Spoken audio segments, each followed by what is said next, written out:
Download Parivartan app and learn complete syllabus from standard 5th to 12th of Maharashtra State Board. Hello everyone, welcome to the Parivartan learning centre. My name is SP sir. तर विद्यार्थी मित्रांनो, second chapter आपण start केलेला आहे ज्याचं नाव आहे mechanical properties of fluid आणि हा चॅप्टर MST साठी खूप महत्त्वाचा आहे. तर आजच्या या लेक्चरमध्ये आपण वन शॉर्ट लेक्चर बघणार आहोत मेकॅनिकल प्रॉपर्टीज ऑफ फ्लुइडचं. आणि तुम्हाला माहिती नसेल तर परिवर्तन बॅच आपण स्टार्ट केलेली आहे नून अकॅडमीवर आणि 45 डेजमध्ये या ठिकाणी परिवर्तन बॅचमध्ये आपण 45 डेजचा क्रॅश कोर्स घेतलेला आहे. तर विदिन 45 डेजमध्ये तुम्हाला फिजिक्सचे A to Z कन्सेप्ट सांगणार आहे आपण MST CETचे. त्याच्यानंतर आपण या ठिकाणी ऑल MCQs घेणार आहोत. त्याच्यानंतर 11चे JB चॅप्टर आहेत आणि 12वीचे JB चॅप्टर आहेत. तर ते आपण MST CETचे टोटल चॅप्टर आपण कंप्लीट करणार आहोत. वन शॉट लेक्चर घेणार आहोत. त्याच्यानंतर आपण MCQ सॉल्व करणार आहोत, तुमचे डाऊट क्लिअर करणार आहोत आणि त्या ठिकाणी आपण कॉम्पिटिशन पण खेळणार आहोत. खूप मजा येणार आहे परिवर्तन बॅचमध्ये. तर 45 दिवसाचा कोर्स आहे आणि 10 एप्रिलपासून ही बॅच लॉन्च होते. तुम्ही जर हा व्हिडिओ 10 एप्रिल नंतर बघत असाल तर त्या ठिकाणी तुम्ही जॉईन करू शकता, कारण की पहिले जे व्हिडिओज आहेत ते रेकॉर्डेड फॉर्मॅटमध्ये तुम्हाला कधी पण अवेलेबल पाहायला भेटतील. त्याच्यामुळे तुम्ही कधीही जॉईन करा ही बॅच, पण जॉईन नक्की करा, कारण की तुम्ही जर खरंच सिरियस MST CET ॲस्पिरंट असाल तर त्या ठिकाणी तुमचं ड्रीम कॉलेज अचीव करण्यासाठी फिजिक्सचा स्कोर येणं पण खूप महत्त्वाचं आहे. कारण की फिजिक्सचे जे न्यूमरिकलचा जो पार्ट आहे तो मोस्ट ऑफ मुलांना समजत नाही, कॅल्क्युलेशनचा पार्ट समजत नाही, फॉर्म्युलामध्ये व्हॅल्यू कशा पुटअप करायच्या, व्हॅल्यू कसं फाइंड आउट करायचं, आन्सर कसं फाइंड आउट करायचं हे मुलांना कळत नाही. त्याच्यामुळं स्पेशली आपण मराठीमध्ये ही बॅच लॉन्च केलेली आहे आणि या बॅचबद्दल अधिक माहिती मी एका व्हिडिओद्वारे तुम्हाला सांगत आहे. तर तुम्ही व्हिडिओ बघून घ्या तो. ओके, याच व्हिडिओमध्ये तो पुढं व्हिडिओ येईल आणि तो बघून घ्या. डिटेलमध्ये पेमेंट वगैरे कसं करायचं नून ॲपवर या ठिकाणी आपण ही बॅच लॉन्च केलेली आहे. ओके, तर सर्वांनी ही बॅच जरूर जॉईन करा.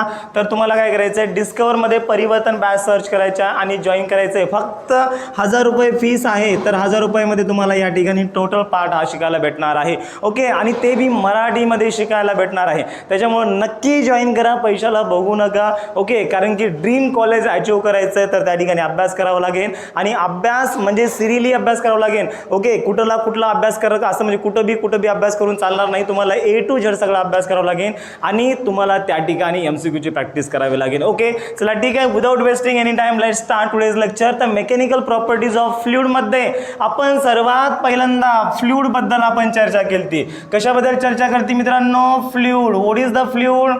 काय असतं फ्लुइड? फ्लुइड म्हणजे सर लिक्विड असतं. अरे लिक्विड असतं, पण एक्झॅक्ट डेफिनेशन काय राजा फ्लुइडची? So fluid is any substance which can flow. Okay, it is the any substance which can flow. Any substance which can flow is called as the, आपण त्याला काय म्हणत असतो? फ्लुइड म्हणत असतो. आपल्याला सहसा फ्लुइड म्हणलं की लिक्विड आठवतं, पण फ्लुइड म्हणलं की फक्त लिक्विड नाही, कोणता बी सबस्टन्स असू द्या जो की फ्लो होऊ शकतो तर त्याला आपण काय म्हणत असतो या ठिकाणी? दॅट इज द, आपण त्याला फ्लुइड म्हणत असतो. So it may be a gas असू शकतो, it may be a liquid असू शकतं किंवा it may be a plasma असू शकतं. आता या ठिकाणी बघा, गॅस म्हणजे सर्वांना माहित आहे, हायड्रोजन आहे, मिथेन आहे, ब्युटेन आहे. So these are the gases. Okay, सर्वांना माहित आहे. So these are also the fluids. त्याच्यानंतर लिक्विड सर्वांना माहित आहे, केरोसिन आहे, मिल्क आहे, डिझेल आहे, पेट्रोल आहे, रॉकेल आहे, वॉटर आहे. So these are the liquids and these are also the fluids. आणि त्याच्यानंतर प्लाझ्माचा पण काही भाग या ठिकाणी म्हणजे फ्लुइडमध्ये येतो. प्लाझ्मा म्हणजे काय असतं रे? फ्री आयन्स जे असतात, त्याच्यानंतर जे इलेक्ट्रॉन असतात तर त्याला आपण काय म्हणत असतो? प्लाझ्मा म्हणत असतो. तर प्लाझ्माचा पण भाग या ठिकाणी फ्लुइड्समध्ये येत असतो. त्याच्यानंतर आपण पुढे बघितलं incompressible fluid. What is the incompressible fluid? थोडक्यामध्ये सांगायचं गेलं तर जे फ्लुइड कॉम्प्रेस होत नाही, ज्या फ्लुइडला आपण कॉम्प्रेस करू शकत नाही तर अशा फ्लुइडला आपण काय म्हणतो? इनकॉम्प्रेसिबल फ्लुइड म्हणतो. पण याला आपण फिजिक्सच्या भाषेमध्ये कसं म्हणतो? ज्या फ्लुइडची डेन्सिटी चेंज होत नाही, म्हणजे डेन्सिटी कॉन्स्टंट असते, तर अशा फ्लुइडला काय म्हणायचं? इनकॉम्प्रेसिबल फ्लुइड म्हणायचं. त्याच्यानंतर आपण आयडियल फ्लुइडच्या काही प्रॉपर्टी बघितल्या. So what are the properties of the ideal fluid? त्याच्यानंतर आपण डिस्कस केलं या ठिकाणी बघा आयडियल फ्लुइड. हा राजांनो, आयडियल फ्लुइडची पहिली प्रॉपर्टी काय बघितली होती? इट इज द इनकॉम्प्रेसिबल, म्हणजे या ठिकाणी डेन्सिटी काय असते याची? कॉन्स्टंट असते. आणि या विश्वामध्ये असं कोणतंच फ्लुइड एक्झिस्ट करत नाहीये ज्याची डेन्सिटी ही कॉन्स्टंट असते, even the application of the force. Okay, density he change होत राहते जर समजा आपण त्या ठिकाणी प्रेशर अप्लाय केलं तर, फोर्स अप्लाय केला तर. त्याच्यानंतर it's flow is the irrotational, तर या ठिकाणी याचा जो फ्लो आहे तो रोटेट होत नाहीये. ओके, तो एकदम इररोटेशनल असतो, म्हणजे एकदम स्मूथ असतो. त्याच्यानंतर या ठिकाणी पुढची जी प्रॉपर्टी आहे, या ठिकाणी तुम्ही नोट्समध्ये बघू शकता. ओके, या ठिकाणी बघा पुढची प्रॉपर्टी मी काय दिली आहे? It is the non viscous. It is the non viscous. Okay, आता विस्कस म्हणजे काय असतं? आपण विस्कॉसिटी पुढं आपण शिकणार आहोत. ओके, तर या ठिकाणी it is the non viscous असतं आणि कोणतंच फ्लुइड हे नॉन विस्कस नाही. आणि त्याच्यानंतर it's a flow is a steady flow. It's a flow is a steady flow. So these are the properties of the ideal fluid आपण study केल्या होत्या. याच्यानंतर आपण पुढचा कोणता कन्सेप्ट बघितला होता? दॅट इज द आपण प्रॉपर्टीज ऑफ द फ्लुइड बघितलं होतं. तर मला सांगा कोणकोणत्या आहे फ्लुइडच्या properties? Properties of the fluid. Properties of fluid म्हणजे आपण पहिली प्रॉपर्टी बघितली होती, any substance which can flow. Okay, जो फ्लो होऊ शकतो तर त्याला आपण काय म्हणलं होतं? दॅट इज द, त्याला आपण फ्लुइड म्हणलं होतं. त्याच्यानंतर आपण पुढची प्रॉपर्टी कोणती बघितली होती? Okay, that is it have ability to flow. त्याच्यानंतर it does not oppose the deformation. Okay, it does not oppose the deformation. डिफॉर्मेशनला अपोज करत नाही. आणि त्याच्यानंतर it take the shape of the container. It take the shape of container. Okay, एकदम introductory part आहे. तर या ठिकाणी बघा, सर्वात पहिल्यांदा properties of fluid which can flow, does not oppose the deformation. Deformation म्हणजे काय होतं? डिफॉर्मेशन म्हणजे त्याला आपण म्हणतो change in shape and size. Okay, तर या ठिकाणी बघा, जर समजा बकिटामध्ये जर पाणी घेतलं आणि या ठिकाणी मी जर पंच मारला तर त्या ठिकाणी त्याचा शेप बकिटाचा आहे, पण पंच मारल्या त्याचा शेप थोडा चेंज होतो. बरोबर आहे, म्हणजे डिफॉर्मेशनला ते अपोज करत नाही. जो पाण्याचा, वॉटरचा जो शेप चेंज होतोय त्याला तो अपोज करत नाहीये. त्याच्यामुळे आपण म्हणतोय it does not oppose the deformation, म्हणजे त्याची जी साईज चेंज होते त्या साईज चेंज करायला तो अपोज करत नाही. त्याच्यामुळे आपण म्हणलं it does not oppose the deformation. आणि त्याच्यानंतर फ्लुइडची नेक्स्ट प्रॉपर्टी काय आहे? It take the shape of the container. जर समजा कंटेनर एक अशा टाईपचं घेतलं, याच्यामध्ये वॉटर टाकलं तर एक अशा टाईपचं या ठिकाणी लिक्विड बनेल. त्याच्यानंतर जर समजा तुम्ही जर कंटेनर अशा टाईपचं घेतलं, याच्यामध्ये वॉटर टाकलं तर या ठिकाणी अशा टाईपचा जो शेप आहे ते लिक्विड काय करत असतं? ॲक्वायर करत असतं. म्हणजे कंटेनरचा जो शेप असतो तशा शेपमध्ये लिक्विड काय करत असतं? त्याचा शेप बनवत असतं. म्हणजे these are the properties of the fluid. आलं लक्षामध्ये? ओके, याच्यानंतरचा पुढचा जो पार्ट आहे तो आपण डिस्कस केला, दॅट इज द, आता याच्यानंतरचा प्रेशरचा पार्ट होता, पण प्रेशरचा पार्ट हा 25% सिलेबसमध्ये डिलीट झालेला आहे. सो याच्यानंतरचा इम्पॉर्टंट कन्सेप्ट आपण स्टडी करणार आहोत ज्याचं नाव आहे सरफेस टेन्शन. चला ठीक आहे, टायटल लिहा सर्वांनी, surface tension. What is the surface tension? This concept is a very very important. Surface tension म्हणजे काय या ठिकाणी आता आपण बघणार आहोत. Hello everyone, welcome to the Parivartan learning centre. My name is S P sir. तर विद्यार्थी मित्रांनो, MST CET 2022च्या विद्यार्थ्यांसाठी एक खुशखबर आहे. आणि या ठिकाणी बघा, तुम्हाला माहीत आहे यूट्यूबवर मी वन शॉट लेक्चरची सिरीज स्टार्ट केलेली आहे. आणि त्याच्यानंतर खुशखबर म्हणजे अशी आहे विद्यार्थी मित्रांनो, नून ॲपवर आपण परिवर्तन नावाची बॅच आपण लॉन्च केलेली आहे. आणि या बॅचचे खास वैशिष्ट्य म्हणजे तुम्हाला या परिवर्तन बॅचमध्ये मी तुम्हाला फिजिक्स शिकवणार आहे. एकदम सोप्या भाषेमध्ये, तुम्हाला कळेल अशा भाषेमध्ये मी तुम्हाला फिजिक्स शिकवणार आहे. आणि सर्वात महत्त्वाची गोष्ट म्हणजे ही पूर्णच्या पूर्ण बॅच ही मराठीमध्ये असणार आहे. कारण की महाराष्ट्रामधल्या विद्यार्थ्यांची खूप डिमांड होती की सर CETची बॅच आहे ती मराठीमध्ये घ्या, कारण की आम्हाला मराठीमध्ये जास्त समजते. तर या ठिकाणी विद्यार्थी मित्रांनो, तुमच्यासाठी फिजिक्सची जी बॅच आहे आपण मराठीमध्ये घेत आहेत. आणि ही बॅच सुरुवात होते 10 एप्रिल पासून. कितीपासून सुरुवात होते? 10 एप्रिल पासून सुरुवात होते ते 25 मे पर्यंत या ठिकाणी ही बॅच आहे. कंप्लीट 45 डेजचा कोर्स आहे. या 45 डेजच्या कोर्समध्ये मी तुम्हाला A to Z, ओके, तुम्हाला फिजिक्सचं फी जरी माहित नसेल ओके, तरी पण तुम्हाला या ठिकाणी A to Z मी पूर्णपणे या ठिकाणी तुम्हाला माहिती सांगणार आहे. आणि याच्यामध्ये विद्यार्थी मित्रांनो 11th and 12th चा MST CET चा जो बी पोर्शन आहे तो मी या ठिकाणी घेणार आहे. या बॅचला नक्की जॉईन करा, नक्की जॉईन करा, कारण की फीस जास्त नाहीये. फीस फक्त 1000 रुपये फीस आहे. किती रुपये फीस आहे? फक्त 1000 रुपये फीस आहे. 1000 रुपयामध्ये तुम्हाला या ठिकाणी एवढ्या गोष्टी भेटणार आहेत. पूर्णच्या पूर्ण तुमचे डाऊट क्लिअर होणार आहेत आणि या ठिकाणी सगळ्या गोष्टी तुम्हाला भेटणार आहेत. ओके, आता याला जॉईन कसं करायचं बघा. सर्वात पहिल्यांदा तुम्हाला नून ऍप डाउनलोड करायचंय. नून ऍपवर गेल्यानंतर या ठिकाणी तुम्हाला डिस्कवर मध्ये जायचंय आणि जेव्हा तुम्ही डिस्कवर मध्ये जाता तर या ठिकाणी बघा परिवर्तन बॅच 2022 इन मराठी आणि ही MST CET. तर याच्यावर तुम्हाला या ठिकाणी क्लिक करायचंय. जेव्हा तुम्ही याच्यावर विद्यार्थी मित्रांनो क्लिक कराल तर ही या ठिकाणी आपली बॅच आहे. तर हा जो आपला ग्रुप आहे परिवर्तन बॅच 2022 चा, याच्यावर तुम्हाला क्लिक करायचंय. याच्यावर क्लिक केल्यानंतर या ठिकाणी तुम्ही बघू शकता टोटल आपण 11 चा प्लस 12 चा या ठिकाणी पोर्शन घेणार आहोत. आणि पेमेंट तुम्हाला करायचं असेल तर आता पेमेंट कशा टाईप मध्ये आपण करणार बघा. या ठिकाणी या बॅच मध्ये टोटल बॅच फोकस्ड असेल ऑन द हार्डेस्ट टॉपिक वर. त्याच्यानंतर एक्सप्लेन टोटल टॉपिक जो आहे तो डेप्थ मध्ये एक्सप्लेन केला जाईल आणि या ठिकाणी एकदम प्लॅन पद्धतीने या ठिकाणी पूर्णपणे मी तुम्हाला शिकवणार आहे. त्याच्यामुळे टेन्शन घेऊ नका यार. फिजिक्स शिकायचंय तर फिजिक्स शिका. कन्फ्युजन क्रिएट होणार नाही. तुमचे ऑल डाऊट क्लिअर होतील आणि तुमचा जो स्कोर आहे MST CET चा तो वाढवण्याचा मी या ठिकाणी प्रयत्न करेल. आता याचं पेमेंट कसं करायचं बघा. या ठिकाणी पेमेंट फक्त 1000 रुपीज पेमेंट आहे.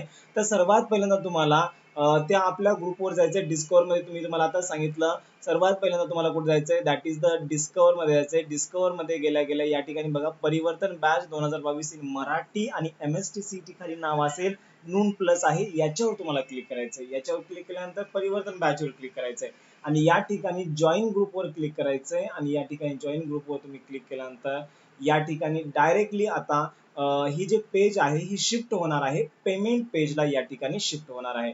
तर या ठिकाणी बघा पेमेंट पेज दॅट इज तुम्हाला प्रोसीड टू पे करायचंय. तर प्रोसीड टू पे केल्यानंतर या ठिकाणी तुमचा इथं नंबर टाकायचा आहे, मोबाईल नंबर टाकायचा आहे, इथं तुम्हाला ईमेल ID टाकायचा आहे आणि त्याच्यानंतर पे करायचंय. तर या ठिकाणी बघा मी इथं दाखवतो तुम्हाला. तर सर्वात पहिल्यांदा डिस्कवर मध्ये या ग्रुपवर गेलं. त्याच्यानंतर या ठिकाणी बघा सर्वात पहिल्यांदा या ठिकाणी बघा या ग्रुपवर तुम्हाला जायचंय. ग्रुपवर डिस्कवर मध्ये ग्रुपवर गेलं. ओके, त्याच्यानंतर या ठिकाणी या ग्रुपला तुम्हाला जॉईन करायचं. याच्यावर क्लिक केलं तर या ठिकाणी पेमेंटचं बटन येईल. तर हे पेमेंटचं बटन म्हणजे या ठिकाणी मी तुम्हाला आत्ताच सांगितलेलं आहे कोणतं बटन आहे. तर या ठिकाणी दाखवत आहे मी हे बटन आहे. तर ईमेल ID टाकायचं आहे आणि तुम्हाला जस्ट पे वर क्लिक करायचंय. कॅश पेमेंट बी करू शकता. या ठिकाणी बघा कॅश पेमेंट म्हणजे हाऊ इट वर्क. तर तुम्हाला या अकाउंटला पैसे पाठवायचे आणि या नंबरवर तुम्हाला फोन करायचा आहे. तुम्ही असे करू शकता. ओके, किंवा या ठिकाणी तुम्ही डायरेक्टली ऑनलाईन पेमेंट करा. ऑनलाईन पेमेंटवर क्लिक केल्यानंतर या ठिकाणी पुढची जी विंडो आहे ती अशा टाईपची ओपन होईल. बरोबर आहे. आणि याच्यामध्ये तुम्ही तुमचं जे ATM कार्ड आहे ते यूज करू शकता, UPI करू शकता, नेट बँकिंग करू शकता, वॉलेट यूज करू शकता, EMI करू शकता किंवा पे लेटर करू शकता. ओके, तर या ठिकाणी एवढे सारे ऑप्शन आहेत. तर तुम्ही या ठिकाणी UPI चा मोस्ट ऑफ फोनपे किंवा गुगल पे चा वापर करू शकता आणि तुमचं जे पेमेंट आहे ते करू शकता. मी सांगतो विद्यार्थी मित्रांनो या बॅचला जॉईन केल्यानंतर तुम्हाला फायदा काय होणार आहे. मेन म्हणजे फिजिक्स तुम्हाला मुलामध्ये अवघड जात आहे. बरोबर आहे. तुमचे ऑल डाऊट्स क्लिअर होणार आहेत. ओके, बेसिक जो बी डाऊट आहे तुमचा ऑल डाऊट्स तुमचे या ठिकाणी या बॅच मध्ये क्लिअर होणार आहेत आणि त्याच्यानंतर या ठिकाणी A to Z तुम्हाला फिजिक्स या ठिकाणी शिकायला भेटणार आहे. इंट्रोडक्शन पासून ते ऍडव्हान्स पार्ट मध्ये ऍडव्हान्स पार्ट पर्यंत फिजिक्स तुम्हाला या ठिकाणी शिकायला भेटणार आहे. MST CET चा सगळा पोर्शन एकदम डेप्थ मध्ये कंप्लीट केला जाईल. ओके, आता तुम्ही विचार करत असताल की सर फ्री मध्ये बॅच पाहिजे वगैरे वगैरे, पण फ्री मध्ये विद्यार्थी मित्रांनो भरपूर सारे युट्यूबरला तुम्हाला देण्याचा प्रयत्न करतील पण टाइमपास भरपूर होईल. एक फोकस्ड बॅच ही आहे. या बॅचला तुम्ही जरूर जॉईन करा आणि 1000 रुपये काही लई मोठी गोष्ट नाहीये. ओके, तर जरूर सर्वांनी जॉईन करा. आणि दुसरी एक खुशखबर म्हणजे अशी आहे की ज्या विद्यार्थ्यांनी ऑलरेडी रँकर बॅच घेतलेली आहे किंवा चॅम्पियन बॅच घेतलेली आहे तर त्या ठिकाणी त्या विद्यार्थ्यांना मी म्हणजे फ्री मध्ये या ठिकाणी परिवर्तन बॅच मध्ये तुम्हाला या ठिकाणी फ्री मध्ये ऍडमिशन भेटणार आहे. ज्यांनी कोणती बॅच घेतलेली आहे, रँकर बॅच घेतलेली आहे. तर या ठिकाणी बघा याला मी बॅक घेतो. चला ठीक आहे. याला बॅक गेलेला आहे, डिस्कवर मध्ये गेलेला आहे. आणि ज्या विद्यार्थ्यांनी हे चॅम्पियन्स पॅकेज घेतलंय किंवा ज्यांनी रँकर बॅच ऑलरेडी परचेस केलेली आहे तर त्यांना परिवर्तन बॅच की फ्रीमध्ये भेटणार आहे. ही गोष्ट तुम्ही लक्षात ठेवा. ओके, आणि ही सगळ्यात मोठी गुड न्यूज आहे तुमच्यासाठी. आणि ज्यांनी ऑलरेडी रँकर बॅच किंवा चॅम्पियन बॅच घेतलेली आहे तर त्यांनी काय करायचंय, फक्त परिवर्तन बॅच मध्ये जर समजा तुम्हाला फिजिक्स शिकायचं ते मी मराठीमधून माझ्याकडून, तर या ठिकाणी तुम्हाला या नंबरला फक्त काय करायचंय, तुमचं नाव आणि तुमचा मोबाईल नंबर पाठवायचा आहे. ओके, तुम्ही ऑलरेडी रँकर बॅच घेतलेली असेल तर 83 29 36 97 15 या व्हॉट्सअपला तुम्हाला तुमचं नेम पाठवायचंय आणि या ठिकाणी तुमचा मोबाईल नंबर पाठवायचा आहे. बट कुणासाठी हे, ज्यांनी ऑलरेडी रँकर बॅच घेतलेली आहे किंवा चॅम्पियन्स बॅच घेतलेली आहे तर त्यांच्यासाठी हे पॅकेज आहे. आणि ही टोटली परिवर्तन जी बॅच आहे त्यांच्यासाठी फ्रीमध्ये भेटणार आहे तुम्हाला जर माझ्याकडून फिजिक्स शिकायचं असेल तर, कारण की तुम्ही ऑलरेडी प्लस सबस्क्रिप्शन घेतलेलं आहे त्यामुळे. ओके, चला ठीक आहे, सर्वांनी नक्की जॉईन करा आणि चॅनलवर नवीन असाल तर सबस्क्राईब जरूर करा आणि व्हिडिओला नक्की लाईक करा. धन्यवाद. ओके, तर या ठिकाणी मी टायटल लिहितोय बघा, सरफेस टेन्शन. काय असतं हो surface tension? Yes, what is the surface tension? तर आपण कोणत्या लेटरने इंडिकेट करतो? कॅपिटल लेटर टी ने इंडिकेट करतो. ओके, एकदम इझी कन्सेप्ट आहे, सांगतो तुम्हाला. या ठिकाणी बघा, एक लिक्विड आहे, लिक्विडची आपण काय घेतलेली आहे? ओके, तर आपण या ठिकाणी लिक्विडची लेंथ आपण एल घेतलेली आहे. तर या लिक्विडचा सगळ्यात वरचा जो सरफेस असतो तर त्याला आपण काय म्हणतो राजांनो? फ्री सरफेस म्हणतो. आता या ठिकाणी जर समजा मी बकेट घेतलं, बकेटमध्ये वॉटर घेतलं, तर वॉटरच्या सगळ्यात वरचा जो लेअर आहे तर त्याला आपण नाव दिलेलं आहे, that is the free surface नाव दिलेलं आहे. तर या ठिकाणी बकेटाचा वरचा सरफेस घेतलेला आहे. तर या बकेटाच्या वरच्या सरफेसवर आपण एक इमॅजिनरी लाईन ड्रॉ केलेली आहे. ओके, आणि या इमॅजिनरी लाईनच्या दोन्ही पण बाजूला आपण टँजेन्शियल फोर्स अप्लाय केलेला आहे. तर बघा, सरफेस टेन्शन म्हणजे काय? बघा, जो लिक्विडचा वरचा जो लेअर असतो तो टेन्शनमध्ये असतो, तो थोडा it act as a stretched membrane म्हणून तो ॲक्ट करत असतो. तर या ठिकाणी बघा, मग सरफेस टेन्शन म्हणजे काय येणार आहे? That is the tangential force acting on the imaginary line, okay, which is drawn to the both side of the imaginary line. Okay, that is the tangential force per unit length is called as the surface tension. जास्त deep मध्ये definition लक्षात ठेवण्यापेक्षा तुम्ही एवढीच definition लक्षात ठेवा, फक्त what is the surface tension? The tangential force per unit length which is acting on the, that is आपण इमॅजिनरी लाईन म्हणू शकतो, किंवा this L is the length of the imaginary line तुम्ही म्हणू शकता. ओके, सो या ठिकाणी F म्हणजे टँजेन्शियल फोर्स असतो आणि एल म्हणजे length of the imaginary line असते. आता याचं सरफेस टेन्शनचा हा फॉर्म्युला महत्त्वाचा आहे. त्याच्यानंतर याचं युनिट काय येणार राजांनो? फोर्स आपण न्यूटनमध्ये मेजर करतो आणि लेंथ आपण मीटरमध्ये मेजर करतो. म्हणजे याचं युनिट काय येणार आहे? न्यूटन पर मीटर येणार आहे. आणि याचं डायमेन्शन काय येणार आहे? याचं डायमेन्शन लिहून घ्या, दॅट इज द, आपण लिहितो याला M1, that is the M1 L0 T raised to -2. This is the dimension of the surface tension. Okay, yes, this is the dimension of the surface tension. Surface tension नंतर पुढचा आपण concept बघितला, कोणता बघितला राजांनो?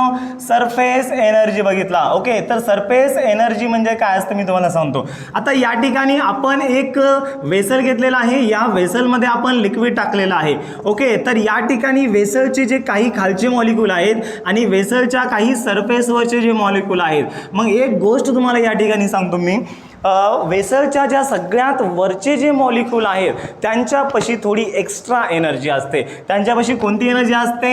Extra energy असते. आणि ती extra energy म्हणजेच आपण त्याला काय म्हणत असतो?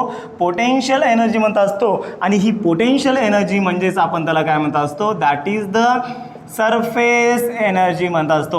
म्हणजे यायला का गोष्ट लक्षामध्ये तुमच्या? काहीच नाही राजांनो, एकदम इझी कन्सेप्ट आहे. एक वेसल घेतलं, हा सर वेसल घेतलं, त्याच्यामध्ये वॉटर टाकलं, वॉटरवर आपण सगळ्यात वरचे जे मॉलिक्यूल आहेत ते कन्सिडर केलेले आहेत. मग या ठिकाणी हे जे वॉटरचे वरचे मॉलिक्यूल आहेत तर त्यांच्यापाशी एक एक्स्ट्रा एनर्जी असते, मग ती पोटेन्शियल एनर्जी असते आणि ती पोटेन्शियल एनर्जी म्हणजे सरफेस एनर्जी असते. त्याच्यानंतर दुसरी एक डेफिनेशन बघा, सरफेस एनर्जीची दुसरी डेफिनेशन काय आहे? आता हा वॉटर मॉलिक्यूल इथं आहे, इथून आपल्याला या मॉलिक्यूलला इथं आणायचं आहे. मग या मॉलिक्यूलला इथून इथं आणण्यासाठी काही ना काही आपल्याला अमाऊंट ऑफ वर्क डन करावं लागतं, बरोबर आहे? काही ना काही अमाऊंट ऑफ आपल्याला काय करावं लागतं? काही ना काही अमाऊंट ऑफ वर्क डन करावं लागतं. So that work done is stored in the form of potential energy. आता या ठिकाणी आपण या मॉलिक्यूलला इथून जर वर आणलं तर आपण वर्क डन करालोय, म्हणजे या ठिकाणी मॉलिक्यूल इथला इथं यालाय, म्हणजे त्याची पोटेन्शियल एनर्जी वाढाली आहे. मग या ठिकाणची जेवढी पोटेन्शियल एनर्जी आहे तेवढंच आपलं वर्क डन असतं. म्हणून आपण फायनली म्हणलेलं आहे this work done is stored in the form of the potential energy and which is equals to आपण त्याला सरफेस एनर्जी म्हणलेलं आहे. बरोबर आहे. तर कन्सेप्ट सर्वांना समजला. सरफेस टेन्शन काय असतं आणि सरफेस एनर्जी काय असतं. वरचे जे मॉलिक्यूल असतात त्यांच्याकडे एक्स्ट्रा एनर्जी असते, त्या एनर्जीला आपण नाव दिलेलं आहे सरफेस एनर्जी. आणि tangential force per unit length जे असतं तर त्याला आपण काय म्हणलेलं आहे, सरफेस टेन्शन म्हणलेलं आहे. चला ठीक आहे, इथपर्यंतचा पार्ट सर्वांनी नोट डाऊन करा. हां, चला तर मित्रांनो या ठिकाणी बघा सरफेस एनर्जी म्हणजे आपण काय बघितलेलं आहे. आता मला सांगा सरफेस एनर्जीचं SI युनिट काय रे. मी तुम्हाला एक गोष्ट सांगतो, सरफेस एनर्जी घ्या किंवा कोणती बी एनर्जी घ्या या विश्वामधली, ओके, युनिवर्समधली कोणती बी एनर्जी घ्या तर त्याचं SI युनिट काय असतं. SI युनिट हे ऑलवेज त्याचं ज्यूलच असतं. कोणती बी एनर्जी असू द्या, सरफेस एनर्जी असू द्या, पोटेन्शियल एनर्जी असू द्या, कायनेटिक एनर्जी असू द्या, ग्रॅव्हिटेशनल पोटेन्शियल एनर्जी असू द्या, कोणती बी एनर्जी असू द्या, त्याचं युनिट हे ऑलवेज SI युनिट हे ऑलवेज जूल असतं. ओके, आता याच्यानंतर आपण रिलेशन बघितलं होतं, relation between the surface tension and the surface energy. तर याच्यामधलं रिलेशन काय बघा, that is the T which is equals to काय फॉर्म्युला होता, T which is equals to T नाही DW which is equals to काय फॉर्म्युला होता, T into DA formula होता. This formula is a very important and this is the relation between the work done. Work डनलाच आपण काय म्हणतो रे, yes, work डनलाच आपण सरफेस एनर्जी म्हणतो. म्हणजे सरफेस एनर्जी बरोबर DW आणि DW बरोबर T into DA. Okay, this is for the, आपण या ठिकाणी दिस इज फॉर द लिक्विडसाठी घेऊया, दॅट इज द वॉटर वगैरे असेल तर त्यासाठी आपण काय घेतो या ठिकाणी DW which is equals to T into DA घेतो. बरोबर आहे. वॉटर असेल, केरोसिन असेल, मिल्क असेल, वॉटेवर असेल. आणि जर समजा आपण जर सोप सोल्युशन घेतलं आणि सोप सोल्युशनमध्ये आपल्याला या ठिकाणी सरफेस एनर्जी आणि सरफेस टेन्शन मधलं जर रिलेशन फाइंड आउट करायचं आहे तर या ठिकाणी बघा फॉर्म्युला आहे DW which is equals to T into 2 into DA तुम्हाला फॉर्म्युला वापरायचा आहे. म्हणजे जो एरिया आहे तो एरिया तुम्हाला ट्वाईस घ्यायचा आहे. And this is special for the soap solution. जर समजा सोप सोल्युशन असेल तर या ठिकाणी तुम्हाला लेंथ या ठिकाणी पण तुम्हाला डबल घ्यायची आहे. बरोबर आहे. या ठिकाणी सोप सोल्युशनसाठी तुम्हाला लेंथ पण डबल घ्यायची आहे आणि ज्या ज्या ठिकाणी तुम्ही एरिया वापरत आहात तो एरिया तुम्हाला डबल घ्यायचा आहे सोप सोल्युशनसाठी. आली गोष्ट लक्षामध्ये. जेव्हा आपण न्यूमरिकल सॉल्व करणार आहोत तर त्या ठिकाणी तुम्हाला मी या सगळ्या गोष्टी आणखीन डिटेलमध्ये सांगतो. पण सध्यापुरता हा फॉर्म्युला जो आहे हा फॉर्म्युला तुम्हाला लक्षात ठेवायचा आहे. कोणता फॉर्म्युला आहे, DW which is equals to T into 2 into DA. This is for the soap solution. आणि जनरल लिक्विडसाठी या ठिकाणी बघा DW which is equals to T into DA. Okay, सर्वांनी याला नोट डाऊन करा एकदा.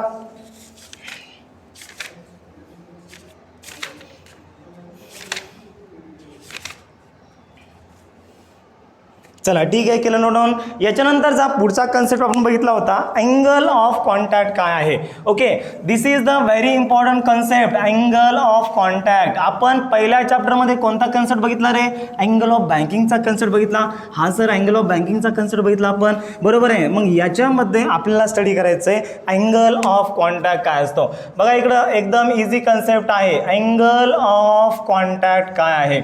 आता याची डेफिनेशन बघा, मी तुम्हाला सांगतो. या ठिकाणी अँगल ऑफ कॉन्टॅक्टला आपण थीटा लेटरनं इंडिकेट करतो. कोणत्या लेटरनं इंडिकेट करतो आपण त्याला, थीटा लेटरनं आपण इंडिकेट करतो. आता या ठिकाणी मी एक लिक्विड घेतलेला आहे. हा सर एक लिक्विड घेतलेला आहे, वेसलमध्ये आपण लिक्विड घेतलेला आहे. त्याच्यानंतर या ठिकाणी बघा सर्वात पहिल्यांदा याचा जो शेप आहे तो आपण अशा टाईपचा घेतलेला आहे. ओके, आता मी सर्वात पहिल्यांदा काय करतो, हा जो फ्री सरफेस आहे या फ्री सरफेसला मी एक टँजेंट ड्रॉ करतो. ओके, केला टँजेंट ड्रॉन. आणि ही बाउंड्री कोणती आहे हो, ही बाउंड्री आहे सॉलिडची. बघा अँगल ऑफ कॉन्टॅक्टची डेफिनेशन काय आहे. अँगल ऑफ कॉन्टॅक्टची डेफिनेशन खूप इझी आहे, मुलांना काही अवघड वाटते पण एकदम इझी आहे. बघा डेफिनेशन काय आहे, अँगल म्हणलं की काय म्हणतो आपण त्याला मराठीमध्ये कोन म्हणतो. मग कुणामधला हा कोन आहे, the angle between the tangent drawn to the free surface of liquid and the solid. बघा आता या ठिकाणी हा जो अँगल आहे या अँगलला आपण अँगल ऑफ कॉन्टॅक्ट म्हणत असतो. मग कुणाकुणामधला अँगल आहे, हा टँजेंट आणि हा सॉलिड सरफेस याच्यामधला जो अँगल आहे तर त्याला आपण अँगल ऑफ कॉन्टॅक्ट म्हणलेला आहे. मग याची डेफिनेशन वर्डिंगच्या फॉर्ममध्ये आपण कशा पद्धतीने मानली, the angle between the tangent drawn to the free surface of liquid. हा बघा हा फ्री सरफेस आहे लिक्विडचा, the angle between the tangent drawn to the free surface of liquid and the solid. Okay, कुठं, या ठिकाणी at the point of contact. कुठं? At the point of contact. Okay, but measure within the liquid. लिक्विडमध्ये तुम्हाला measure करायचं आहे, त्याच्यामुळे आपण याला काय म्हणलेलं आहे, that is the angle of contact म्हणलेलं आहे. येते लक्षामध्ये. सो या अँगलला आपण काय म्हणलं, अँगल ऑफ कॉन्टॅक्ट म्हणलं. आता या ठिकाणी अँगल ऑफ कॉन्टॅक्टचे बघा इथं दोन प्रकार आहेत. एक आहे, पहिला आहे acute angle of contact. Acute angle of contact. Acute angle of कॉन्टॅक्टमध्ये काय असतं, थीटा जो असतो तो काय असतो, लेस दॅन 90 डिग्री असतो. आता या ठिकाणी ॲक्यूट अँगल ऑफ कॉन्टॅक्ट कधी फॉर्म होणार आहे, किंवा यालाच आपण काय म्हणूया, that is the concave meniscus म्हणूया. कोणती मिनिस्कस? कॉन्केव्ह मिनिस्कस म्हणूया. म्हणजे जेव्हा पण acute angle of contact form होत असतो तर त्या ठिकाणी कॉन्केव्ह मिनिस्कसलाच या ठिकाणी acute angle of contact form होत असतो. आता बघा लिक्विडच्या दोन मिनिस्कस असतात. या ठिकाणी जर समजा तुम्ही जर वॉटरला जर समजा तुम्ही ग्लासमध्ये टाकलं तर इथला जो सरफेस आहे तो या ठिकाणी कॉन्केव्ह बनला आहे आणि अँगल ऑफ कॉन्टॅक्ट कोणता बनतोय, ॲक्यूट अँगल ऑफ कॉन्टॅक्ट बनतोय. बरोबर आहे. तर ही पियर कोणती आहे रजांनो, that is the water in glass. कोणती पियर आहे? पियर म्हणजे त्याला म्हणायचं आपण मराठीमध्ये जोडी म्हणतो. तर कोणती पियर आहे? वॉटर इन अ ग्लास आहे. मग वॉटर इन अ ग्लासमध्ये काय होतं, या ठिकाणी acute angle of contact form होतो. बरोबर आहे. आणि मिनिस्कस कोणती बनलेली आहे बघा बरं, कॉन्केव्ह बनलेली आहे. आणि ही का बनते आता आपण स्टडी करणार आहोत. त्याच्यानंतर जर समजा याच ग्लासमध्ये जर समजा मी मर्क्युरीला घेतलं तर या ठिकाणी बघा Hg मीन्स मर्क्युरी. ओके, जर समजा आपण याला जर मी समजा पियर चेंज केली, so mercury in a glass घेतलं. मर्क्युरी इन अ ग्लासमध्ये याला टँजंट तुम्हाला इथं ड्रॉ करायचा आहे. तर या ठिकाणी जो अँगल ऑफ कॉन्टॅक्ट येणार आहे तो ग्रेटर दॅन 90 येणार आहे. दॅट इज आपण त्याला पुढचा angle of contact obtuse angle of contact म्हणणार आहेत. आणि या ठिकाणी हा सरफेस कोणता फॉर्म झालेला आहे, दॅट इज आपण त्याला कॉन्व्हेक्स मिनिस्कस म्हणलेला आहे. बरोबर आहे. एकदम इझी कन्सेप्ट आहे. 1 बाय 1 आता आपण बघणार आहोत. तर सर्वात पहिला कन्सेप्ट जो आहे एकदा याला नोट डाऊन करा सर्वांनी.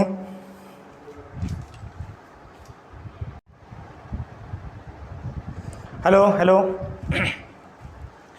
तर मित्रांनो या ठिकाणी सर्वात पहिल्यांदा आपण acute angle of contact discuss करूया. दॅट इज द थीटा हा लेस दॅन 90 डिग्री असतो आणि कोणती मिनिस्कस असते, कॉन्केव्ह मिनिस्कस असते. आता या ठिकाणी बघा जेव्हा आपण जर समजा एखाद्या वॉटरला आपण वेसलमध्ये टाकलं तर त्या ठिकाणी काय होणार आहे बघा, या ठिकाणी एक वॉटर घेतलेला आहे, म्हणजे वॉटर या ठिकाणी आपण असं घेतलेलं आहे. तर वॉटरमध्ये अशा टाईपची या ठिकाणी सरफेस फॉर्म होणार आहे.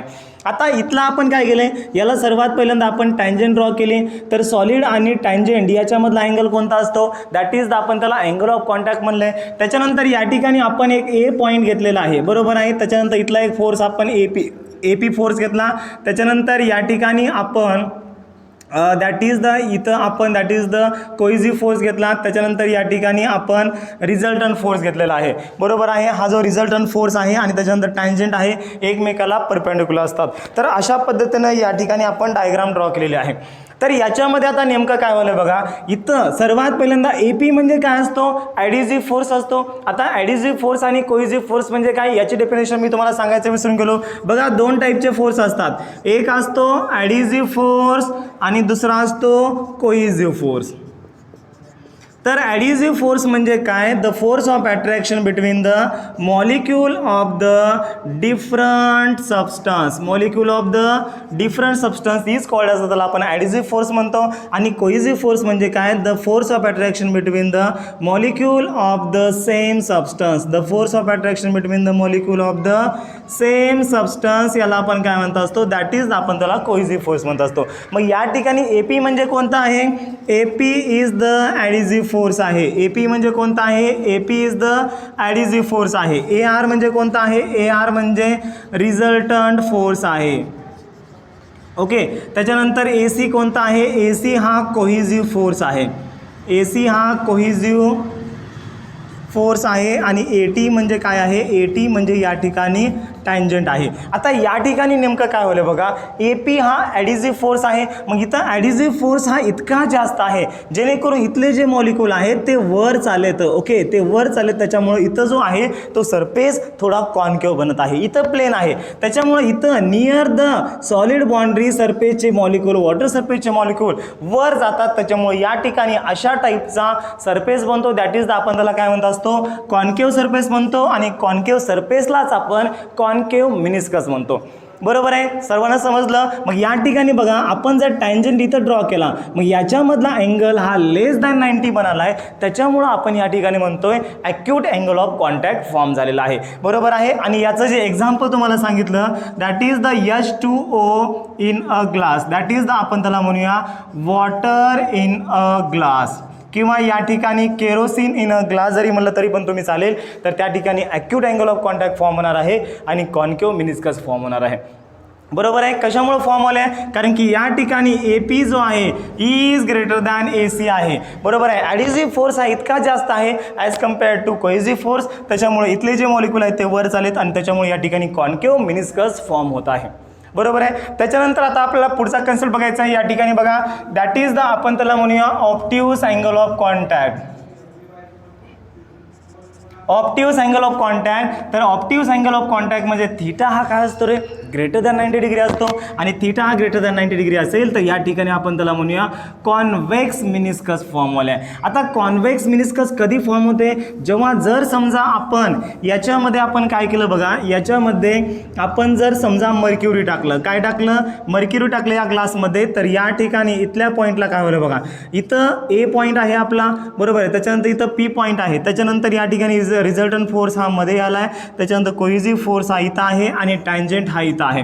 आता इथं काय व्हायला माहिती आहे का? दॅट इज द AC हा ग्रेटर आहे AP पेक्षा. AC म्हणजे कोणता आहे? कोहेसिव्ह फोर्स आहे. आणि AP म्हणजे कोणता आहे? ॲडिसिव्ह फोर्स आहे. इथं ओढणारा ॲडिसिव्ह फोर्स आहे, नेहमी लक्षात ठेवा. बरोबर आहे. नोट्समध्ये तुम्हाला या ठिकाणी भेटून जाईल. ओके. तर AP कोणता आहे? या ठिकाणी ॲडिसिव्ह फोर्स आहे आणि AC म्हणजे कोणता आहे? Cohesive force. AC greater than AP असल्यामुळे त्याच्यामुळे रिझल्टंट फोर्स हा इनसाइड द लिक्विड आला आहे. त्याच्यामुळे इथले जे लिक्विड आहेत मॉलिक्यूल ते सगळे इकडे ओढले झालेत. त्याच्यामुळे या ठिकाणी कॉन्व्हेक्स सरफेस बनाला आहे. आणि अँगल ऑफ कॉन्टॅक्ट बघा, सरफेस असा बनल्यामुळे टँजंट असा येईल आणि सॉलिड आणि टँजंट याच्यामधला जो अँगल असतो तर त्याला आपण काय म्हणत असतो? अँगल ऑफ कॉन्टॅक्ट म्हणत असतो. मग अँगल ऑफ कॉन्टॅक्ट या ठिकाणी ग्रेटर दॅन 90 डिग्री येत असल्यामुळं तर याला आपण ऑप्टिव्स अँगल ऑफ कॉन्टॅक्ट म्हणतो. आणि MCQ मध्ये क्वेश्चन विचारला जाऊ शकतो, ऑप्टिव्स अँगल ऑफ कॉन्टॅक्ट कोणत्या पेअरमध्ये फॉर्म होतो? तर याचं जे आन्सर आहे that is the mercury in glass. Mercury in ग्लासमध्ये काय होतं? Obtuse angle of contact form होतो किंवा त्याच्यानंतर कॉन्व्हेक्स मिनिस्कस या ठिकाणी बनत असते.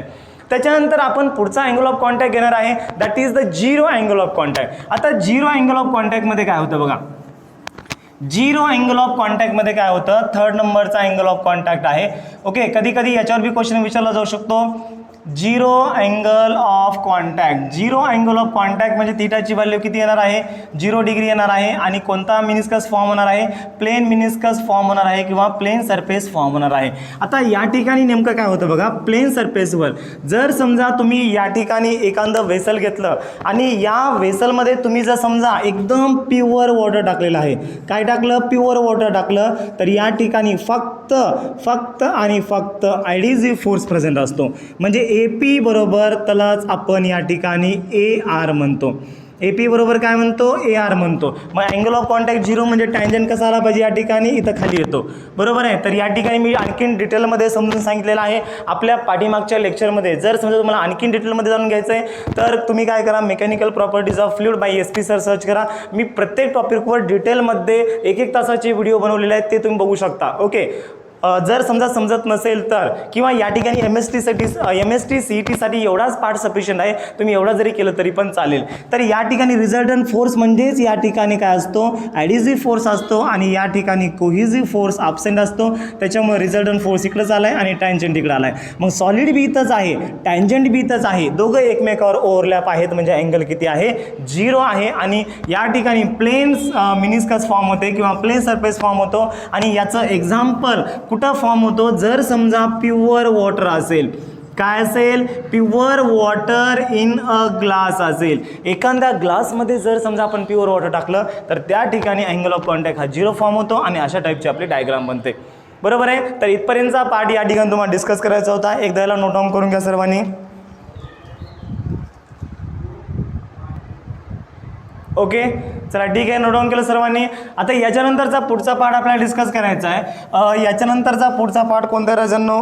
दॅट इज द, जर समजा बघा एखाद्या सॉलिड सरफेसवर जर समजा तुम्ही जर वॉटर टाकलं तर त्या ठिकाणी ड्रॉपलेट फॉर्म होणार आहे का, काय फॉर्म होणार आहे हे आपल्याला डिस्कस करायचं आहे. आता या ठिकाणी आपण काय केलेलं आहे बघा, जर समजा एखादा सॉलिड सरफेस आहे, बरोबर आहे, ग्लास सरफेस म्हणा किंवा सॉलिड सरफेस म्हणा, या ग्लास सरफेसवर जर समजा आपण इथून या ठिकाणी आपण मग्यानं वॉटर टाकलेलं आहे, मग्गा, तर या मग्यानं जर समजा वॉटर टाकलं तर या ठिकाणी ड्रॉपलेट फॉर्म होईल, काय फॉर्म होईल, का लिक्विड स्प्रेड होणार आहे हे आपल्याला फाइंड आउट करायचं, याची आपल्याला कंडिशन बघायचं आहे. तर या ठिकाणी बघा याची डायग्राम मी या ठिकाणी ड्रॉ करतो. तर सर्वात पहिल्यांदा आपण काय करूया, लिक्विडचा जो शेप आहे तो अशा पद्धतीने या ठिकाणी आपण ड्रॉ करता, बरोबर आहे. या ठिकाणी लिक्विड आहे, त्याच्यानंतर याला आपण टँजंट ड्रॉ केला, तर टँजंट जो आहे तो अशा पद्धतीने आलेला आहे. सो दिस इज द, आता याला आपण T1 नाव दिलं, त्याच्यानंतर याला आपण T2 नाव दिलं, त्याच्यानंतर याला आपण T3 नाव दिलं, बरोबर आहे. T1 म्हणजे काय, सरफेस टेन्शन बिटवीन द, या ठिकाणी बघा खाली कोणता पार्ट आहे, that is the solid part आहे,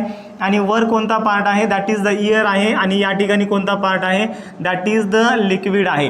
तर या ठिकाणी T1 म्हणजे काय, surface tension between the solid आणि लिक्विड येणार आहे. T2 म्हणजे काय, या ठिकाणी सॉलिड आहे, वर एअर आहे, surface tension between the solid आणि एअर येणार आहे. आणि T3 म्हणजे काय येणार आहे, surface tension between the liquid आणि एअर येणार आहे. आता T3 इन्क्लाइन असल्यामुळं याला आपण दोन कंपाऊंडमध्ये डिवाइड करूया, दॅट इज द, हा अँगल ऑफ कॉन्टॅक्ट असतो, म्हणजे हा जो कंपाऊंड येणार आहे that is the T3 cos theta येणार आहे, आणि वरचा कंपोनंट येणार आहे T3 साइन थिटा येणार आहे. आता तुम्हाला काय करायचं आहे, इनवर्ट फोर्स बरोबर आउटवर्ड फोर्स करायचं आहे. मग करा बरं, या ठिकाणी T2 which is equals to outward force काय आहे, T3 cos theta plus T1 आहे. मग T1 ला इकडे शिफ्ट केल्यानंतर काय होतं, तिकडे प्लस आहे, इकडे गेल्यानंतर minus, T2 minus T1 which is equals to T3 cos theta. तर या ठिकाणी T3 which is equals to काय येणार आहे, कॉस थिटा, किंवा कॉस थिटा बरोबर फाइंड आउट करा, तर कॉस थिटा बरोबर, आता T3 इकडे मल्टिप्लिकेशनमध्ये आहे, इकडे गेल्यानंतर डिवायडेशनमध्ये जाईल, म्हणजे T2 minus T1 upon T3 येणार आहे. तर या फॉर्म्युल्यावरून आपण आता 4 कंडिशन बघणार आहोत, आणि त्या 4 कंडिशन कोणत्या आहेत बघा, इकडे लक्ष द्या. ओके, तर या ठिकाणी बघा सगळ्यात महत्त्वाचा कन्सेप्ट आहे. जर समजा आता पहिली कंडिशन बघा, जर समजा तुम्हाला समजत नसेल तर त्या ठिकाणी परिवर्तन बॅच नक्की जॉईन करा, कारण की त्याच्यामध्ये आपण डिटेलमध्ये सगळ्या गोष्टी बघणार आहोत, A to Z गोष्टी आपण त्या ठिकाणी बघणार आहोत. ओके, आणि याचे जे आता इकडं आपण वन शॉट तर कव्हर अप करणार आहेत यूट्यूबला, बट याच्यावरचे MCQ सॉल्व्ह होणं महत्त्वाचं आहे, कारण की फिजिक्समध्ये राजांनो 50 क्वेश्चनपैकी 43 न्यूमरिकल येतात. यूट्यूबला तुम्हाला या ठिकाणी वन शॉट लेक्चर होऊन जातील, याच्यामध्ये नो डाऊट फ्री ऑफ कॉस्टमध्ये होतील, पण या ठिकाणी याच्यावरचे न्यूमरिकल सॉल्व्ह करणं महत्त्वाचं आहे, आणि न्यूमरिकल टाईममध्ये सॉल्व्ह करणं खूप महत्त्वाचं आहे. ओके, त्याच्यामुळे या ठिकाणी तुम्हाला काय करायचं आहे, परिवर्तन बॅच नक्की जॉईन करायचे आहे, पैशाला बघायचं नाही आहे. ओके, तर या ठिकाणी बघा आता याच्यावर 4 कंडिशन बघा काय घेणार आहे. जर समजा T2 ग्रेटर दॅन T1 असेल, आणि या ठिकाणी T2 मायनस T1 लेस दॅन T3 असेल, तर या ठिकाणी आपण म्हणू शकतो कॉस थिटा जो आहे तो पॉझिटिव्ह येणार आहे, आणि कॉस थिटा जर समजा पॉझिटिव्ह असेल तर थिटा हा काय असतो, थिटा हा लेस दॅन 90 डिग्री असतो. म्हणजे या ठिकाणी कोणता ॲक्यूट अँगल ऑफ कॉन्टॅक्ट बनणार आहे, दॅट इज द, कोणता अँगल ऑफ कॉन्टॅक्ट बनणार आहे, that is the acute angle of contact या ठिकाणी बनणार आहे. बरोबर आहे, कॉस थिटा हा पॉझिटिव्ह आहे आणि लेस दॅन 1 आहे, बरोबर आहे. त्याच्यामुळं या ठिकाणी बघा थिटा लेस दॅन 90 डिग्री बनणार आहे, आणि ॲक्यूट अँगल ऑफ कॉन्टॅक्ट या ठिकाणी फॉर्म होणार आहे. ओके, ही झाली पहिली केस. आता सेकंड केस बघा, या ठिकाणी सेकंड केस काय होणार आहे, याच्या जस्ट तुम्हाला उलटी करायची आहे. T2 ग्रेटर दॅन T1च्या ठिकाणी तुम्हाला काय घ्यायचं आहे, T1 ग्रेटर दॅन T2 घ्यायचं आहे. जर समजा सेकंड कंडिशनमध्ये T2 हा लेस दॅन T1 असेल, आणि या ठिकाणी T2 मायनस T1 जर समजा T3 असेल, तर थिटा जो आहे, किंवा तुम्ही म्हणू शकता कॉस थिटा जो आहे तो निगेटिव्ह येणार आहे. आणि निगेटिव्ह काय आहे बघा, T2 म्हणजे कोणती संख्या आहे, ही आहे, आणि T1 म्हणजे ही आहे. मग T2 जर समजा छोटी असेल, म्हणजे T2 छोटी असेल, छोट्यामधून मोठी संख्या मायनस करणे म्हणजे उत्तर मायनसमध्ये येणार आहे. मग कॉस थिटा हा मायनस आला तर थिटा हा काय असतो, ग्रेटर दॅन 90 असतो आणि लेस दॅन 180 असतो. म्हणजे या ठिकाणी तुम्ही म्हणू शकता की अँगल हा ग्रेटर दॅन 90 डिग्री असल्यामुळे या ठिकाणी obtuse angle of contact form होतोय. कोणता अँगल ऑफ कॉन्टॅक्ट फॉर्म होतोय, ऑप्टिव्स अँगल ऑफ कॉन्टॅक्ट फॉर्म होणार आहे. आणि ऑप्टिव्स अँगल ऑफ कॉन्टॅक्ट जर फॉर्म होत असेल तर त्या ठिकाणी आपण म्हणत असतो कोणती मिनिस्कस बनते, कॉन्व्हेक्स मिनिस्कस बनते. बरोबर आहे, ही गोष्ट तुम्हाला लक्षात ठेवायची आहे.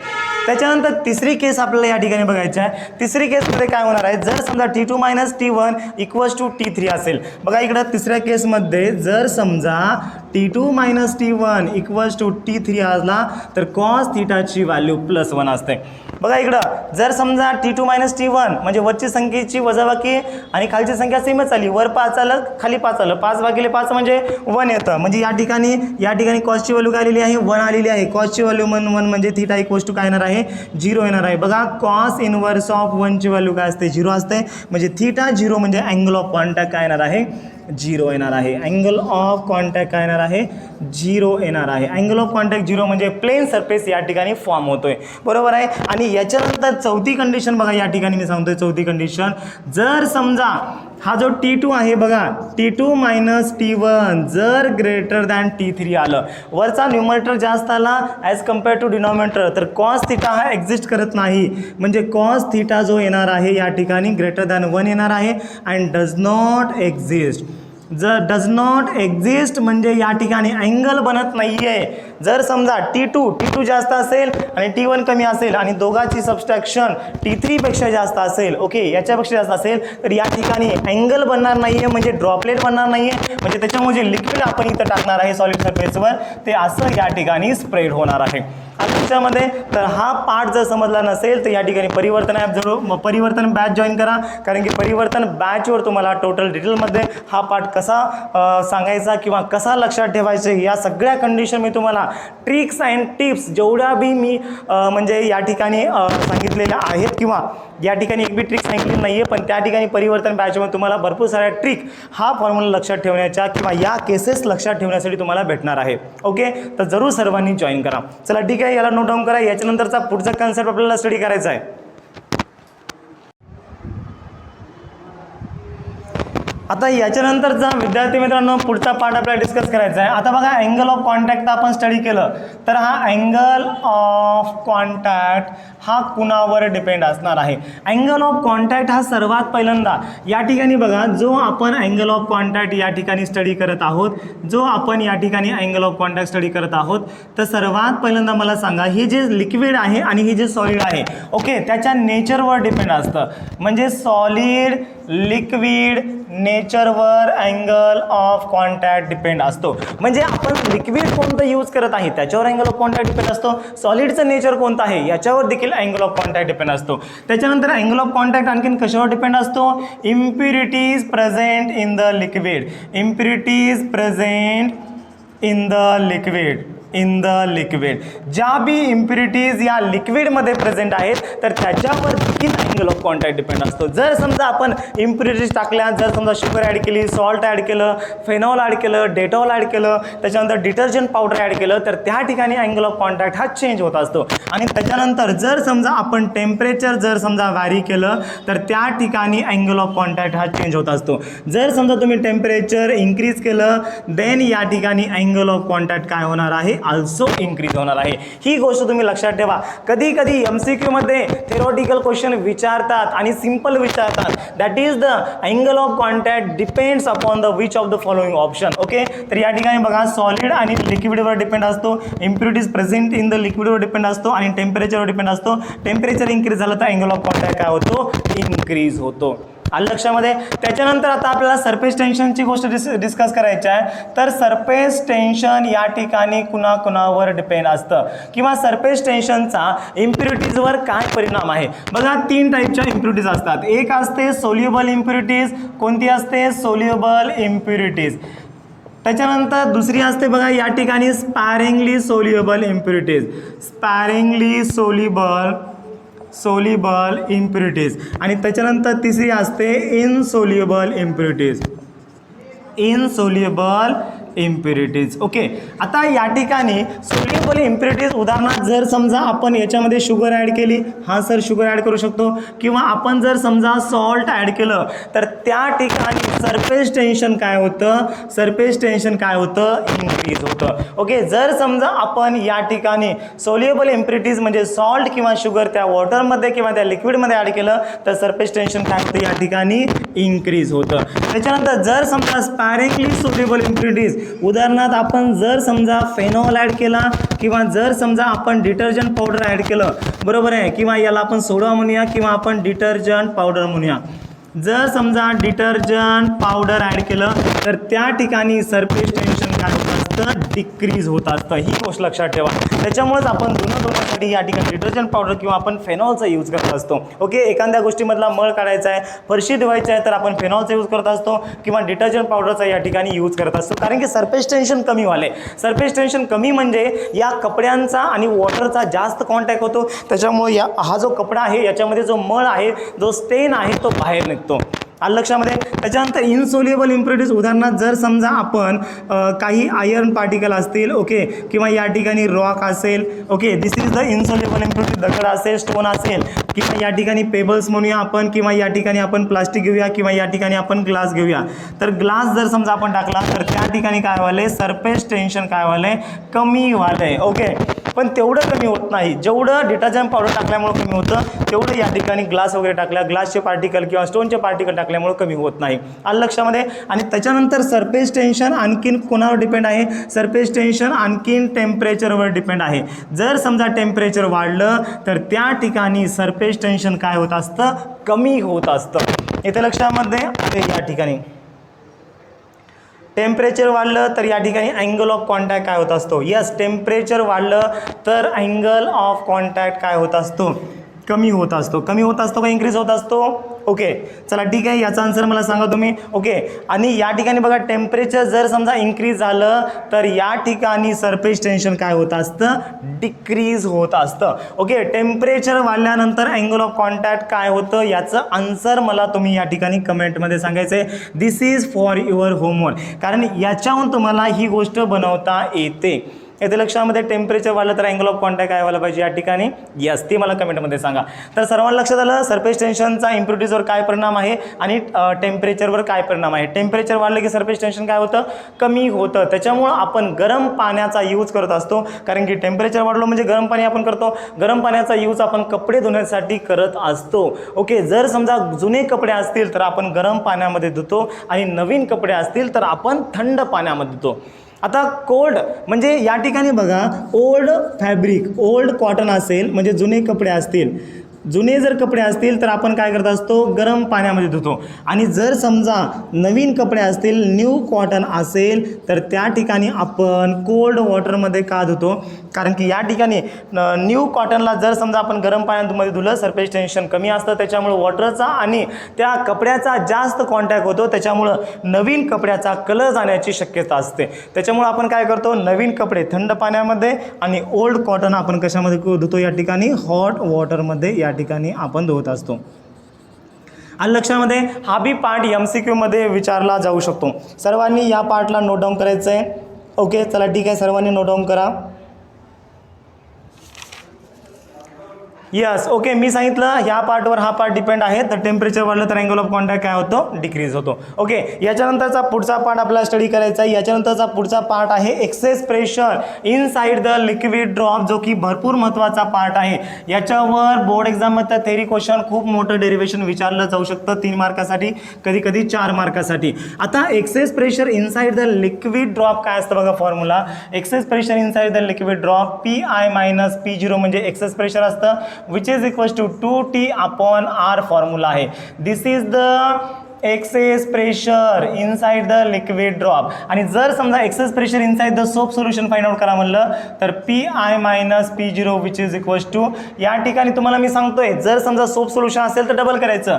सर 2च्या ठिकाणी या ठिकाणी तुम्हाला 2चं काय करायचं आहे, 4 करायचं आहे. सो 40 अपॉन या ठिकाणी R earth this is for the soap solution.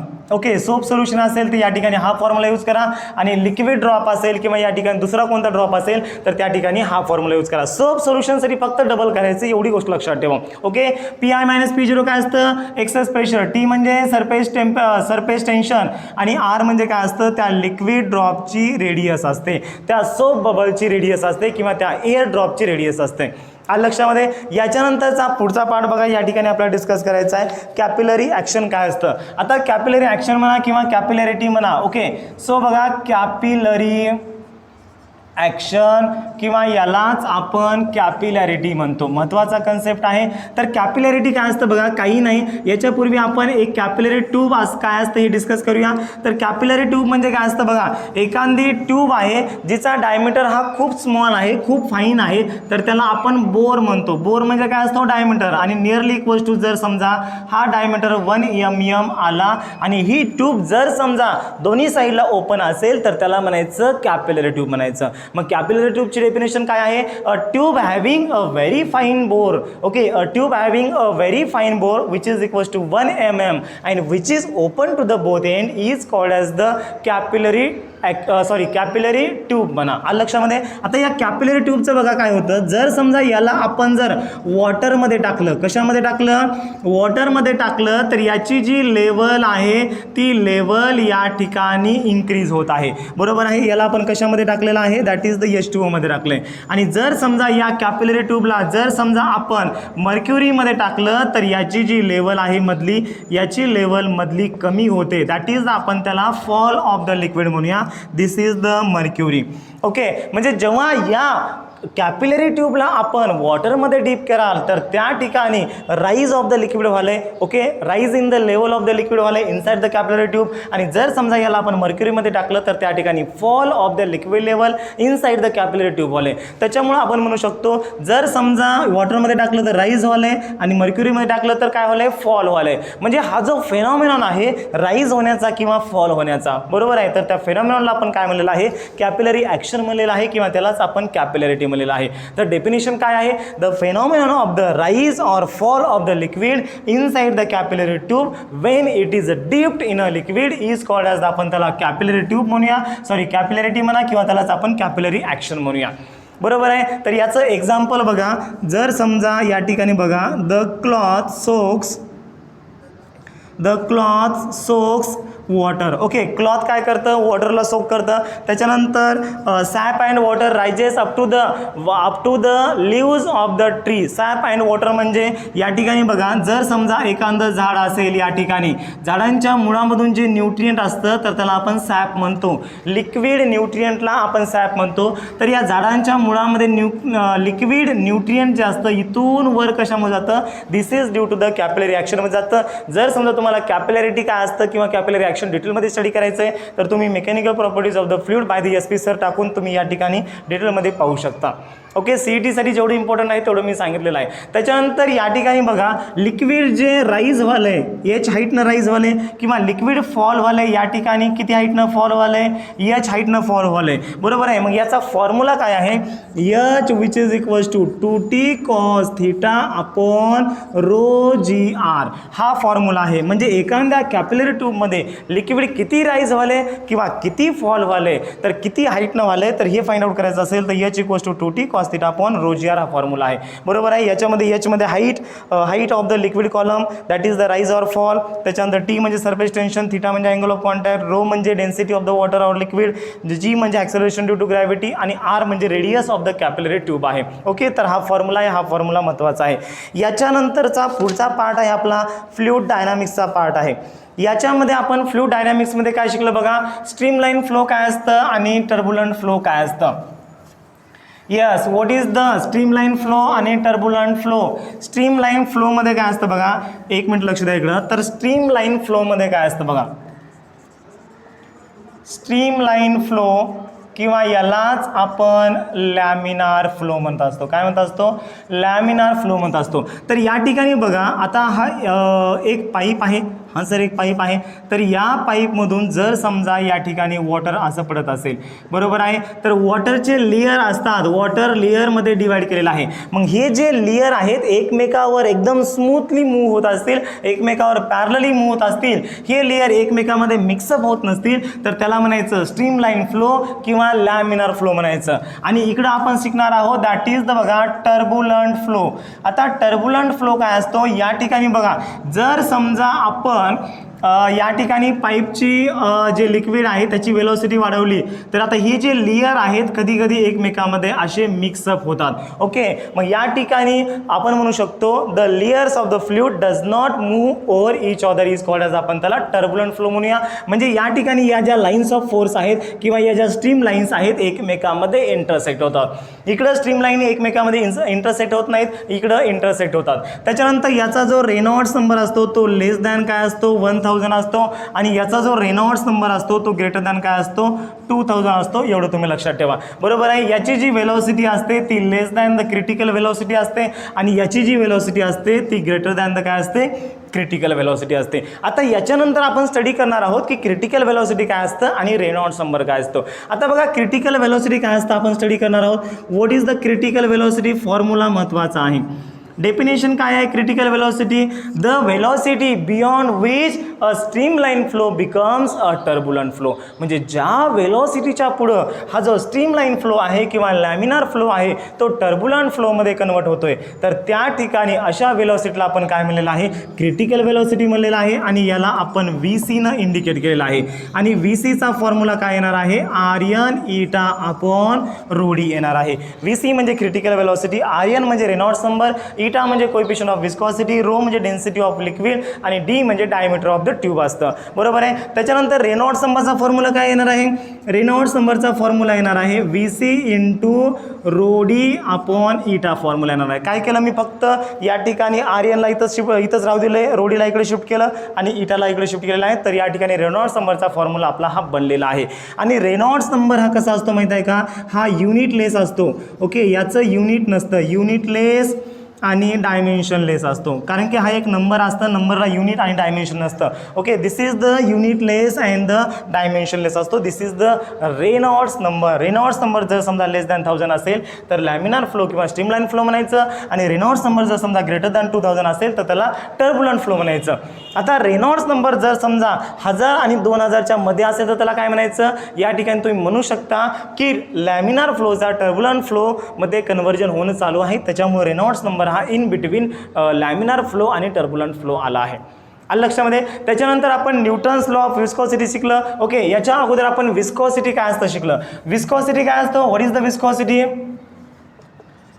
Viscosity. Viscosity म्हणजे काय असतं बघा, काहीच नाही, एका बकेटामध्ये पाणी घ्यायचं, हां सर पाणी घेतलं, त्या पाण्याला फिरवलं. ओके, मग काही वेळानंतर ते पाणी फिरायचं, रोटेट व्हायचं, स्टॉप का व्हायलंय, कारण की त्या ठिकाणी इंटरनल काही असा ना असा एक फोर्स आहे जो की त्या मोशनला, त्या फ्लुइडच्या मोशनला अपोज करायला आहे. ओके, मग त्या फोर्सला म्हणायचं विस्कस फोर्स आणि प्रॉपर्टीला म्हणायचं विस्कॉसिटी. तर न्यूटनने या ठिकाणी विस्कॉसिटीचा कन्सेप्ट मांडला. तर विस्कस फोर्स असतो is directly proportional to the area आणि वेलोसिटी ग्रॅडियंट असतं.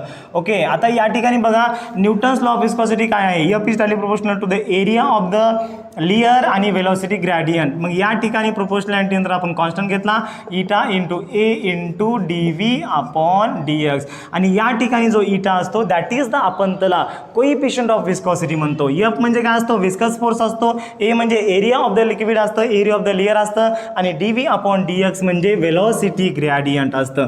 This is the velocity gradient. Okay, आता हे वेलोसिटी ग्रॅडियंट काय असतं बघा, that is the rate of flow of the velocity from the stationary point is called as, आपण त्याला velocity gradient म्हणतो. ओके, आणि या ठिकाणी या फॉर्म्युलाचा यूज करून आपण विस्कस फोर्स फाइंड आउट करू शकतो किंवा coefficient of viscosity find out करू शकतो.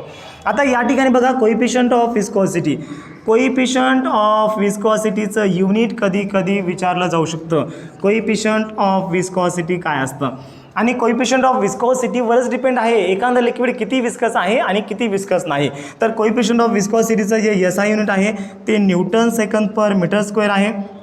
यालाच तुम्ही डेकॅपॉईज म्हणता, बरोबर आहे. डेकॅपॉईज म्हणजे यालाच तुम्ही काय म्हणू शकता, 10 पॉईज म्हणू शकता. आणि याचं जे CGS युनिट आहे, this is the SI unit and this is the CGS unit, याचं पॉईज आहे. मग जर समजा तुम्हाला या ठिकाणी कोएफिशियंट ऑफ विस्कॉसिटी पॉईजमध्ये दिली आणि त्याला न्यूटन सेकंद पर मीटर स्क्वेअरमध्ये कन्वर्जन करायचं आहे, तर या ठिकाणी फक्त याला 10 तुम्ही काय करायचं आहे, डिवाइड करायचं आहे. बरोबर आहे, म्हणजे 10⁻⁻1 मल्टिप्लाय करायचं आहे. म्हणजे या ठिकाणी बघा क्रिटिकल वेलोसिटी झालं, रेनॉल्ड्स नंबर झाला आणि या ठिकाणी विस्कॉसिटी झाली, वेलोसिटी ग्रेडियंट झालं आणि न्यूटन्स लॉ ऑफ विस्कॉसिटी झालं. बरोबर आहे. याच्यानंतरचा जो पुढचा कन्सेप्ट येतो that is the Stokes law येतो. आता स्टोक्स लॉ आपल्याला काय सांगतो बघा, या ठिकाणी इम्पॉर्टंट क्वेश्चन आहे, 2 मार्काला बोर्डमध्ये भरपूर विचारला गेलेला आहे किंवा CET साठी याच्यावर न्यूमरिकल विचारलं जातं स्टोक्स लॉवर. आता हा जो स्टोक्स लॉ आहे, स्टोक्स लॉ आपल्याला काय सांगतो बघा, आपण काहीच नाही, एक अशा टाईपचा आपण एक स्पियर घेतलेला आहे किंवा अशा टाईपचं कंटेनर घेतलं, याच्यामध्ये आपण काय भरलेलं आहे, ऑइल भरलेलं आहे आणि त्याच्यानंतर इथं आपण एक स्पियर टाकलेला आहे. बरोबर आहे. मग या ठिकाणी स्पियरची रेडियस किती आहे, R आहे. मग हा जो स्पियर आहे हा कोणत्या वेलोसिटीने येणार आहे तो आपल्याला फाइंड आउट करायचा आहे. बरोबर आहे. मग त्याचा विस्कस फोर्स किती असेल, इथून अपोजला विस्कस फोर्स किती असेल, तो विस्कस फोर्स आपल्याला फाइंड आउट करायचा आहे. तर viscous force is direct proportional to eta into RV असतं. तर या ठिकाणी this is the Stokes law. Stokes law काय सांगतो, जर समजा एखाद्या ऑइलमध्ये किंवा विस्कस लिक्विडमध्ये जर स्पियर जर समजा पडला तर त्या ठिकाणी त्याची वेलोसिटी काय असते किंवा त्याच्यावर विस्कस फोर्स किती ॲक्ट होत असतो अपोजिट डायरेक्शनला, viscous force is direct proportional to eta into RV असतं. ईटा म्हणजे कोएफिशियंट ऑफ विस्कोसिटी, R म्हणजे रेडियस ऑफ स्पियर आणि V म्हणजे वेलोसिटी ऑफ द स्पियर असतं. मग या ठिकाणी प्रोपोर्शनॅलिटी कॉन्स्टंट हटवण्यासाठी आपण प्रोपोर्शनॅलिटी कॉन्स्टंट घेतो. मग या ठिकाणचा कॉन्स्टंट तुम्हाला 6π घ्यायचा आहे, this is the empirical constant into eta RV घ्यायचं आहे आणि हा फॉर्म्युला तुम्हाला या ठिकाणी लक्षात ठेवायचा आहे. बरोबर आहे. स्टोक्स लॉमध्ये विस्कस फोर्स आहे त्याचं युनिट काय येणार आहे, कोणता बी फोर्स म्हणलं की न्यूटन हे SI युनिट लिहायचं याचं आलं लक्षामध्ये. आणि त्याच्यानंतर आपण सगळ्यात शेवटी टर्मिनल वेलोसिटीचा कन्सेप्ट आपण स्टडी केलेला आहे.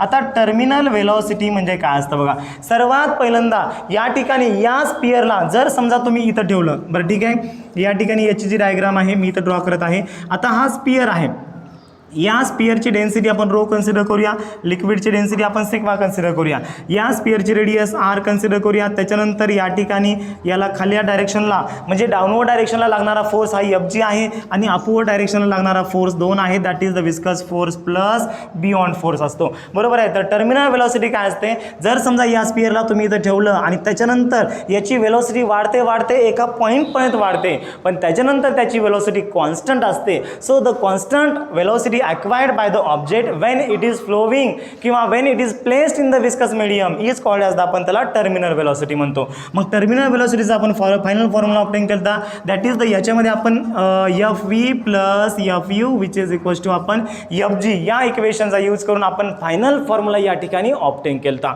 बरोबर आहे. FV म्हणजे विस्कस फोर्स, FU म्हणजे बियॉन्ड फोर्स आणि FG म्हणजे ग्रॅव्हिटी फोर्स. ओके. तर फायनल फॉर्म्युला आपला आता V which is equals to 2/9 R²G त्याच्यानंतर rho minus sigma upon eta. बरोबर आहे. तर हा फॉर्म्युला आपण या ठिकाणी टर्मिनल वेलोसिटीचा बघितला होता आणि या ठिकाणी आपला चॅप्टर एंड झालेला आहे. ओके. थोडा मोठा चॅप्टर होता. ओके. पण वन शॉट लेक्चर आपलं एकदम मस्त झालेलं आहे. बघा टर्मिनल वेलोसिटीमध्ये V वेलोसिटी असतं, 2/9 कॉन्स्टंट, R म्हणजे रेडियस ऑफ द स्पियर असतं, G म्हणजे ॲक्सेलरेशन ड्यू टू ग्रॅव्हिटी असतं आणि या ठिकाणी कन्फ्यूज होऊ नका, रो म्हणजे डेन्सिटी ऑफ द स्पियर आहे, रो म्हणजे डेन्सिटी ऑफ द स्पियर आहे आणि सिग्मा म्हणजे density of the this viscous liquid आहे.